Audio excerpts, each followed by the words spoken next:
Babalarımızın bizə əmanət qoyduğu ən böyük dəyər Azərbaycanın dünyəvi dövlət olmasıdır. Məhz dünyəvi dövlət olması həm də qadın azadlığı deyilən bir məfhumu bizlərə əmanət qoyub.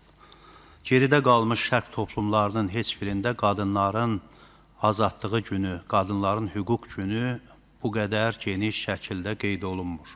Ona görə də bu gün münasibəti ilə mən şəhid ailələri başda olmaqla bütün ləyaqətli Azərbaycan xanımlarını hamısını təbrik edirəm və onların azadlıqlarının daha da genişlənməsini, ictimai siyasi həyatda daha fəal rol almasını təmənni edirəm. Biz bu günlərdə ötən gün Xocalı, Ballıca, Xankəndi demək məntəqələrində siyasi partiya təmsilçiləri olaraq ora ziyarət elədik. Prezident administrasiyasının parlamentlə və siyasi partiyalarla iş şöbəsinin təşəbbüsü ilə və orada olan böyük quruculuq işləri doğrudan da insanların həqiqətən də nə qədər böyük fədakarlıq göstərdiyini və ölkə prezidentinin də sistemli şəkildə bu bölgənin dirilişini təmin etdiyini hamımız bir daha şahidlik etməli olduq. Və orada sevindirici o idi ki, bugün Xocalıda məktəbdə təhsil alan uşaqları görəndə, müəllimləri görəndə, orada stadionda futbol oynayan uşaqların sevincini görəndə tarixin nə qədər bizim üçün geri dönüş elədiyinin həzzini ala bildik və bu olduqca sevindiricidir. Və orada məcburi köçkünlərin də böyük əksəriyyətinin hazırlaşdığı, müəyyən bir qisminin də ora köçürüldüyü və orada yaşam şərtlərini qurduğunu gördük.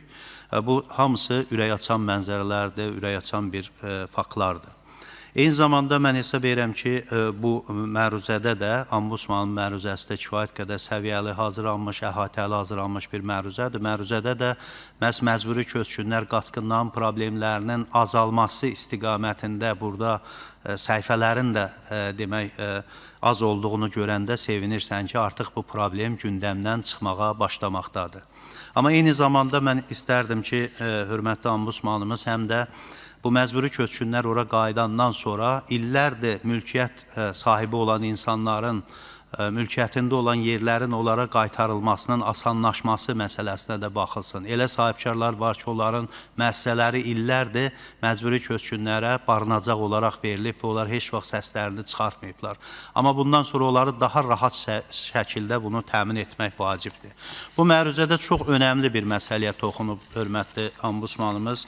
Bu təhsillə bağlıdır. Məsələn, Ucar rayonundan bir misal gətirib, demək, birinci sinifdə şagird sayı olmadığına görə, ondan az olduğuna görə, ikinci siniflə birləşdirib, yarı birinci sinif üçün, yarı ikinci sinif proqramı ilə dərs keçilməsinə etirazını ortaya qoyub. Bu tamamilə məntiqlidir.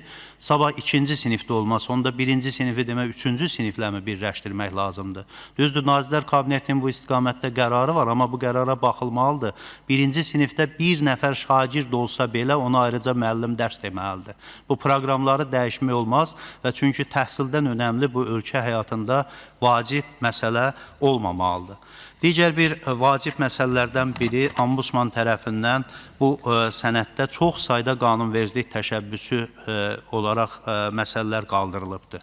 Və həm də burada qeyd olunur ki, Ombudsmana belə bir təşəbbüs hüququnun verilməsi faydalı olardı. Mən də bu ideyanı dəstəkləyirəm. Baxın, bizdə Azərbaycan Respublikasının Konstitusiyası qəbul olunub 1995-ci ildə. Ombudsman institutu ondan sonraki dövrdə yaranıb. Bəlkə də o dövrdə olsaydı, Ombudsmana da bu səlahiyyətlər vermək olardı. Gələcəkdə hər hansı bir şəkildə 1 il sonra, 5 il sonra Konstitusiya ilə bağlı hansısa bir dəyişikliklər nəzərdə tutulanda mən hesab edirəm ki, bu ideyanı dəstəkləməmiz vacibdir. Çünki çox sayda burada qanunvericilik təşəbbüsü məhz Ombudsmandan gəlir.